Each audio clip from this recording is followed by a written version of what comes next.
Muito bem, pessoal. Então, vamos hoje dar início à nossa última aula de inteligência artificial. Então, aqui está o nosso cronograma das atividades, né? Aí hoje nós teríamos que ter a apresentação dos artigos, mas então aqui estão as atividades. Essas atividades são as atividades deste bimestre, né? Então, essa daqui, caso vocês não tenham enviado, por favor, envie, né? Para que a gente possa estar computando a pontuação para vocês, tá? Já até os prazos já se encerraram, mas vamos abrir essa possibilidade para vocês. Muito bem, pessoal. Então, vamos continuar aqui. Então, como eu mencionei, hoje, então, é a nossa última aula. Então, nossa aula 13. Hoje nós estaremos falando da sessão 4.3. Lembrando que essa sessão pertence à unidade 4. E a unidade 4, ela trata sobre as redes neurais artificiais, né? Então, nós já trabalhamos na unidade 3, que fará parte da nossa prova da semana que vem. Trabalhamos em cima da lógica nebulosa, na unidade 3, e nessa unidade 4 estamos trabalhando aí com os conceitos das redes neurais artificiais, né? Então, nesse quesito, nós trabalhamos na seção 4.1, a introdução às redes neurais, na seção 4.2, redes neurais e aprendizado, e hoje estaremos trabalhando com os elementos de redes neurais. Muito bem. Então, como nós já observamos nessas sessões, a primeira sessão trouxe até uma parte introdutória, como pensarmos por que o surgimento das redes neurais artificiais. Então, tem ali a clara situação principal desse tipo de mecanismo de inteligência artificial, é a parte do aprendizado, né? Então, vimos ali mais ou menos a analogia entre os neurônios biológicos e os neurônios artificiais. E nesta situação, a rede Perceptron foi idealizada, os neurônios foram ali descritos nessa situação, né, como itens que podem e devem trabalhar juntos. Quando a gente fala trabalhar juntos, até foi mencionado para a gente nessa sessão, nas sessões anteriores até, né? A questão da aprendizagem está vinculada, então, ao treinamento que nós podemos gerar, né? Conforme a lei de Hebb, que foi também detalhada para vocês na sessão 4.1, desculpe, sessão 4.1, que quanto mais a gente treina as nossas ligações sinápticas, né? Quanto mais nossos neurônios estão treinados, as sinapses, onde ocorre a comunicação e ali as informações são armazenadas, melhor ele funciona. Então, nesse critério, a gente até tem já a analogia que os neurônios em si são microprocessadores, né? E nesse sentido, nosso cérebro está com muitos, né, trilhões de neurônios, cada um processador funcionando desculpa, trilhões não, 100 bilhões de neurônios, cada um é como se fosse um microprocessador, né? Cada um processa de forma paralela, mas o interessante é que as ligações entre esses neurônios da sinapse é que conforme a gente vai aprendendo novos conteúdos, novas ações, essas ligações ficam mais fortalecidas e a partir daí o aprendizagem acontece.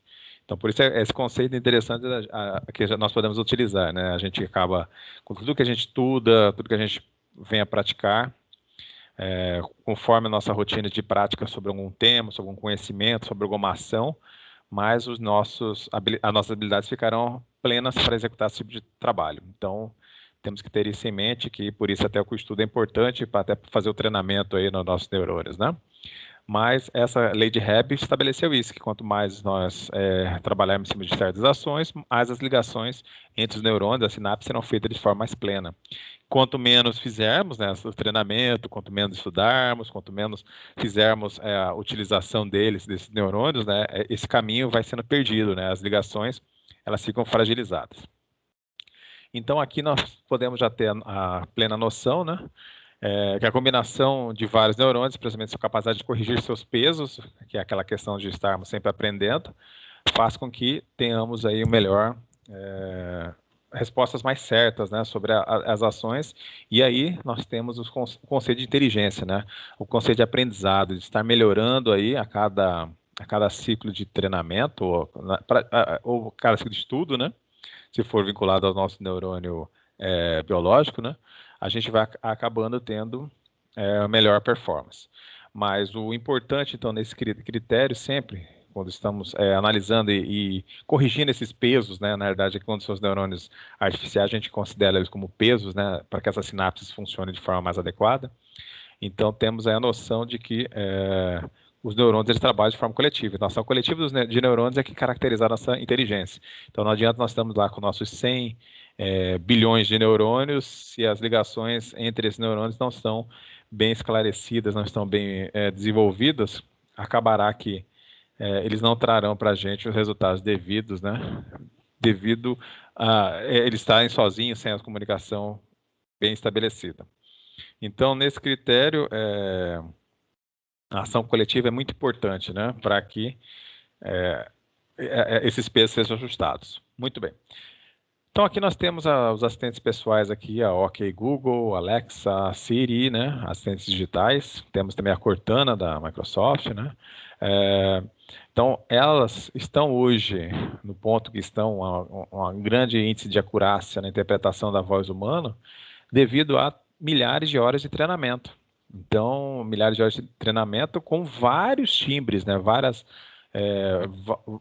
Nós sabemos que cada voz humana ela pode até ser parecida com de outro indivíduo, mas todos nós temos as nossas vozes são exclusivas, né? Nosso timbre de voz não é igual a ninguém. Então, nesse critério, quando está trabalhando com os neurônios artificiais, nós temos que treiná-los para que eles consigam entender esses timbres diferentes.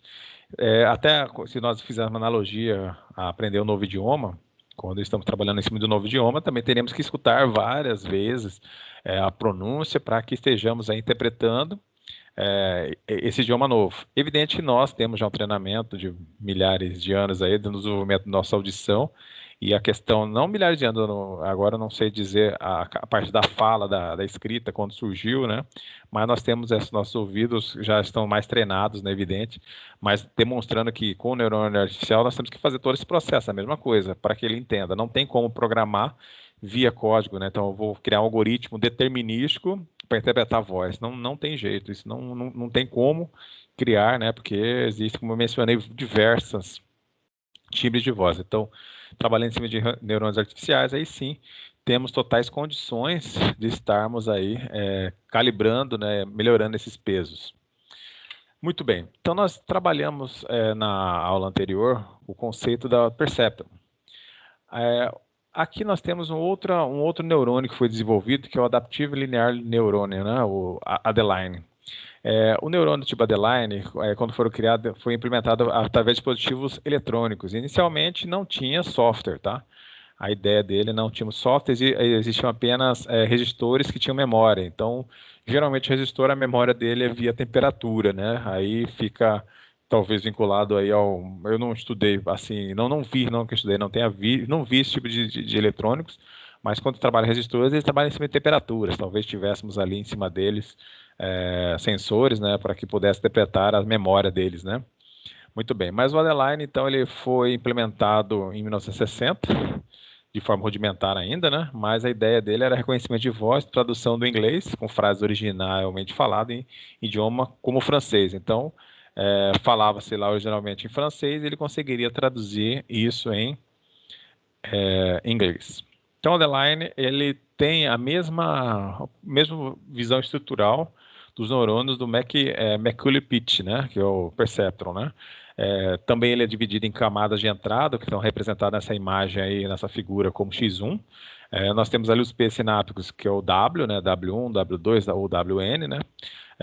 Temos também ali um somatório, que está aqui no centro, um somatório, e nesse somatório também teremos aí um índice, uma função que estará ativando aí a saída, no caso aqui, a saída encontrada conforme algum parâmetro, né?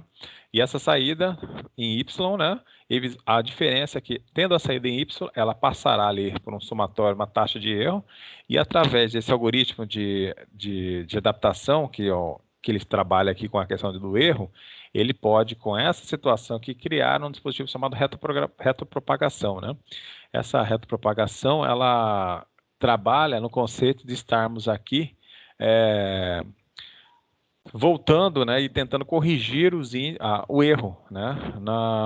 No conceito anterior do perceptron, essa correção de erro ela não era armazenada e não se usava esse algoritmo de adaptação tentando, né, gerar um índice ótimo, né? Então, muitas vezes os pesos sinápticos gerados pelo perceptron ele vai estar encontrando os seus pesos, só que muitas vezes eles poderão até, inclusive, ter pequenas variações. A ideia de se usar esse algoritmo aqui é encontrar o peso sináptico ótimo, né, que estaria resolvendo aquela situação.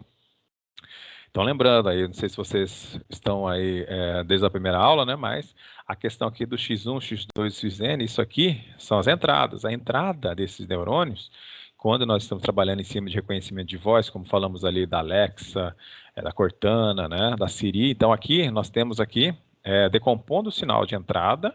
Esse da decomposição de sinal de entrada geralmente será um vetor, né, com sinal. Este sinal que vai estar sendo passado para que haja o treinamento.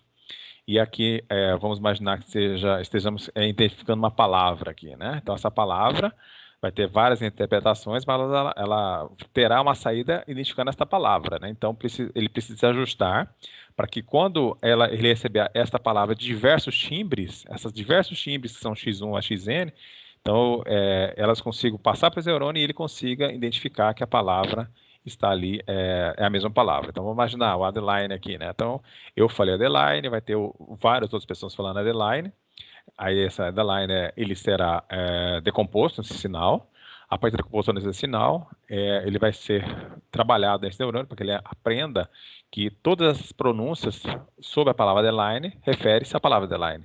E a partir disso, o neurônio ele aprende, e aí, caso venha um pouquinho de alteração de um timbre, como já houve um treinamento sobre essa situação, ele já vai estar trazendo o resultado adequado para a gente. Muito bem. Então, as principais diferenças entre o comportamento do Adeline e do neurônio padrão do McCully-Pitt. Então, são as seguintes. O Adeline, a fase de aprendizado do Adeline, os pesos são ajustados de acordo com a soma de entradas ponderadas pelos pesos respectivos, ou seja, a saída é uma combinação linear das entradas ponderadas. No neurônio de McCully-Pitt, o neurônio, as entradas ponderadas passam uma função de ativação, a função de transferência não linear, e a saída dessa função é usada para ajustar os pesos, né? Então, essa combinação linear que existe dentro da Adeline, ela é diferente, então, desse neurônio do McCully-Pitt, que é o perceptron mais caracterizado, né? Muito bem. Aí, nessa situação da Adeline, como existe uma taxa de erro aqui, né? Esta taxa de erro aqui calculada, esse somatório aqui calculado dessa taxa de erro para que esteja sempre aí tentando diminuir o erro que está sendo encontrado, ou seja, entrei com a Adeline aqui, ele tinha que reconhecer a Adeline, mas ele não reconheceu e o erro dele é calculado para que ele seja propagado, né? Existe uma retropropagação para que ele vá ajustar esse índice. Então, aqui nós temos a regra delta. Então, todo momento que nós falamos dessa taxa de erro que é calculada no modelo Adeline, os autores utilizam essa taxa de erro, esse cálculo dessa taxa de erro como a regra delta, né? Então, a regra delta ela é considerada pelo Epson, recebendo a saída desejada D menos a saída encontrada, que é o Y. E aqui nessa situação aqui, o Epson ele é recebido, então, ele é descoberto via a saída desejada menos a entrada transposta multiplicada, né, pelo peso sináptico. Então, que também é igual a saída desejada, que é o D, menos o X, a entrada, vezes os pesos sinápticos multiplicados aí, nessa multiplicação linear vetorial, né? Então, essa multiplicação vetorial. Muito bem. O modelo Adeline tem um significado no contexto de redes neurais, porque foi por meio deste modelo que produziram o algoritmo de minimização de médias de quadrados de erros. Então, esta situação aqui desse erro quadrático médio, né, da abreviação LMS, né, de Least Mean Square. Então, aqui, nessa abreviação, surgiu essa teoria para que fosse ali diminuído a taxa de erro, né, fosse calculado com este algoritmo, em prol de estar encontrando o melhor resultado ali, o ótimo, sem que houvesse alteração ou tivesse algum tipo de interferência, né, algum ruído nessa resposta, né? Como mencionei, os neurônios anteriores, o perceptron, talvez no cálculo, do P-sinapse ideal para reconhecimento, talvez ali, cada execução nossa, a gente vai encontrar um valor diferente. Na ideia aqui, que esse valor seja padronizado via esse algoritmo LMS de erro quadrado métrico, então essa retropropagação via esse erro. Muito bem, aqui nós temos aqui a representação do algoritmo, né? Então, vamos observar aqui o algoritmo underline, fase de teste aqui, né? Então, você obtém o conjunto de amostra de treinamento, que é o X, a entrada, né? Associa-se a ser desejada, o D, então, ou seja, eu já entrando aqui os valores, o meu sinal, né? A minha imagem, meu som, né? Meus dados estão sendo entrados ali, eu estou identificando qual a saída que eu espero por eles, né? Eu inicio os P-sinapses com valores aleatórios pequenos, tenho taxa de aprendizado, né? Esse número de época para verificar quantas repetições vão estar ocorrendo até eu descobrir o erro, né? E aqui aliás, esqueci de falar, a taxa de aprendizagem é a precisão requerida, no caso Epson. Repetir as instruções, aqui nós começamos o cálculo da função linear quadrática, e aqui nós começamos aquele mesmo somatório que foi desenvolvido lá no Perceptron. Após isso, existe aqui um cálculo que estará definindo a taxa de erro, e se a taxa de erro estiver abaixo, for superior, aliás, se ela for abaixo, ela para a repetição, mas se o erro encontrado estiver superior ao que está sendo pretendido, ele vai continuar a repetição até que esse ajuste ocorra nesses pesos sinápticos, né? Muito bem. Então, a regra delta generalizada, então nós temos aqui uma regra delta normal. A regra delta é trabalhando-se aqui neste conceito, tendo aqui apenas, nesta situação, um neurônio, então nós temos aqui uma camada apenas, né? Uma camada, nós estamos com a regra delta, né? Quando se fala regra delta generalizada, nós temos aqui a ideia de que tenhamos uma rede com várias camadas. Então, falou regra generalizada, ela funciona devido a termos uma rede com várias camadas, né? Então, muito bem. Então, a regra delta generalizada introduz os valores desejados para cada camada, assim como os valores de erro para cada camada é aplicado o mesmo algoritmo de regra delta para todas as camadas escondidas da rede neural. Então, o que acontece? Nós temos aqui o conceito que o nosso neurônio, caso ele tenha mais camadas, ele vai seguir sempre o fluxo feed-forward, né? Ou seja, ele vai avançando nas camadas. Então, tem uma camada de entrada, ele segue para a camada oculta, se tiver mais outras camadas, até que ele encontre a camada de saída. Então, ele vai seguir esse fluxo sempre. Quando a gente fala da regra delta generalizada e o mecanismo de retropropagação, a ideia é que os erros são calculados da última camada para a anterior, que passa para a última camada oculta, vamos dizer assim, desse trabalho. Então, o feedware, nós vamos passar ali ele avançando de forma sincronizada da primeira camada, a camada de entrada, as camadas ocultas até a camada de saída, e quando falamos de regra delta generalizada, ela fará o caminho inverso, trabalhando então com os erros da última camada, ajustando o erro da camada oculta anterior a essa última camada e assim sucessivamente. Só não vai ter cálculo evidente para a camada de entrada. Então nós temos aqui, ó, este aqui seria o mecanismo da regra delta generalizada, então com a retropropagação, né? Nós temos aqui a camada de entrada.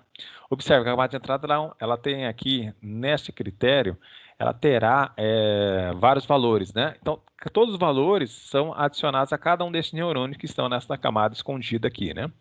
Então, essa camada escondida receberá todos os valores referentes a essas entradas, que serão exemplificados aqui nessas camadas escondidas.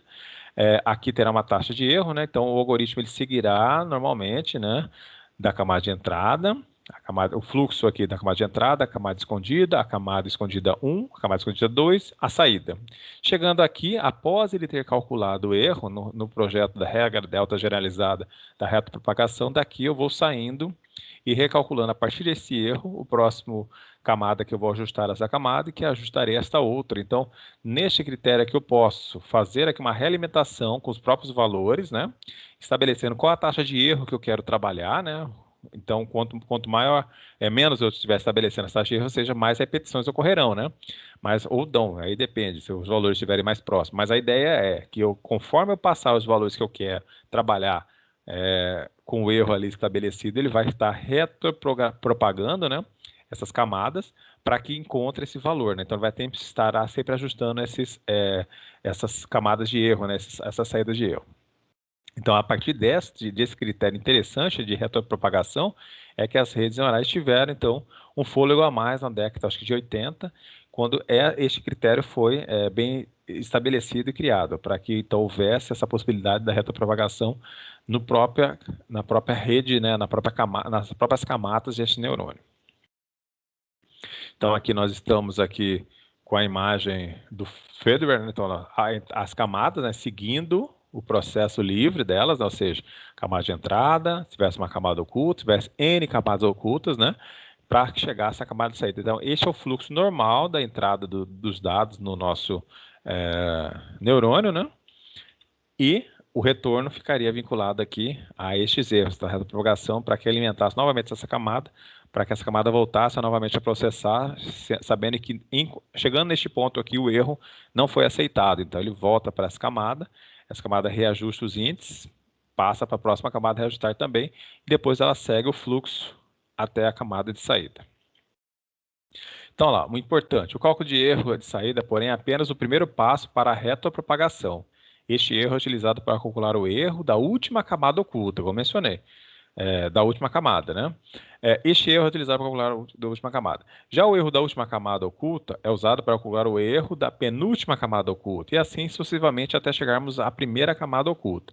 A direção do cálculo do erro é subsequente ao ajuste dos erros, portanto, no sentido da camada de saída para a camada de entrada.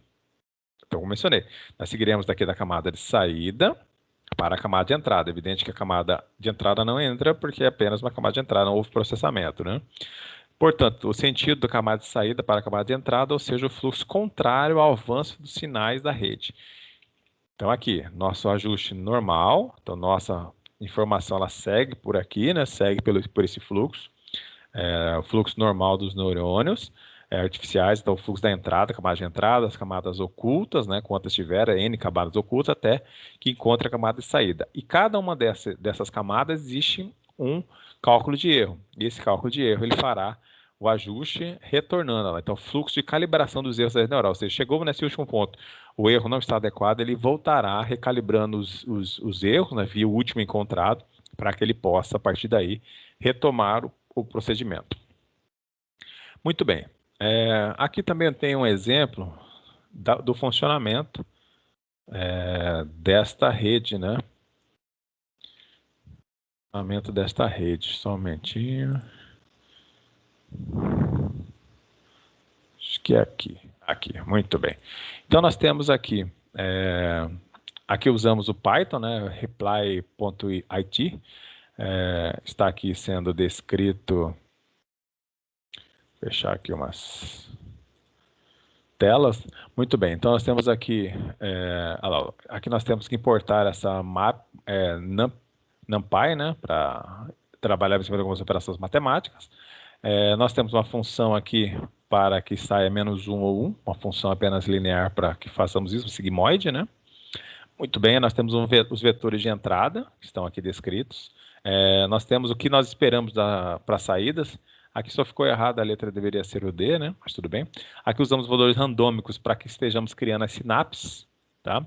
Esta rede aqui, ela contempla 3 camadas, né? Nós temos a camada de entrada, temos a camada 1 e a camada de saída. Cada uma delas, é evidente, haverá uma sinapse. A sinapse é que faz a ligação. Lembrando, nós temos os neurônios, o neurônio para ligar com outro é sinapse. Então, temos a nossa sinapse aqui. Aqui nós estaremos rodando esta função aqui em 10.000 ciclos, 10.000 interações para que estejamos encontrando o resultado adequado. E aqui nós temos o cálculo da regra delta para cada uma das camadas, no caso aqui, sem contabilizar a camada de entrada. Então nós temos aqui a camada de entrada, a camada oculta e a camada de saída. Então temos aqui o cálculo de erro para cada uma delas. E a partir disso podemos estar aqui, até coloquei uns valores a mais aqui, vamos retirar, mas tudo vamos deixar aqui. Então nós temos a saída do treinamento, então ele vai treinar, conforme aquela entrada, conforme o erro estabelecido, ele vai estar apresentando aqui por camada, por sinapse, os valores obtidos, né? Então eu vou executar aqui. Então nós temos aqui o cálculo do erro, ele começou com o cálculo de erro 0,49, encerrou com 0,091, porque aqui não foi estabelecido um sinal de término, e sim o número de repetições, no caso 10.000, né? Ele poderia melhorar talvez um pouco mais essa taxa de erro. Depois, nós tivemos essa saída aqui após o treinamento, né? Após o treinamento, nós temos a camada oculta e a sinapse, que liga a camada de saída com a camada oculta, essa primeira sinapse, e essa sinapse zero aqui é da camada de entrada para a camada oculta, né? Temos a sinapse. E aqui a nossa entrada. Muito bem. Então, seguindo o fluxo aqui, seria entrada, temos as sinapses. Não, vamos mudar aqui um pouquinho, para ficar melhor aí para a interpretação. Deixa eu colocar aqui.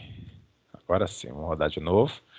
Então, seguindo aqui de baixo para cima, nós temos a seguinte situação. A entrada, nós temos aqui... Só um momentinho.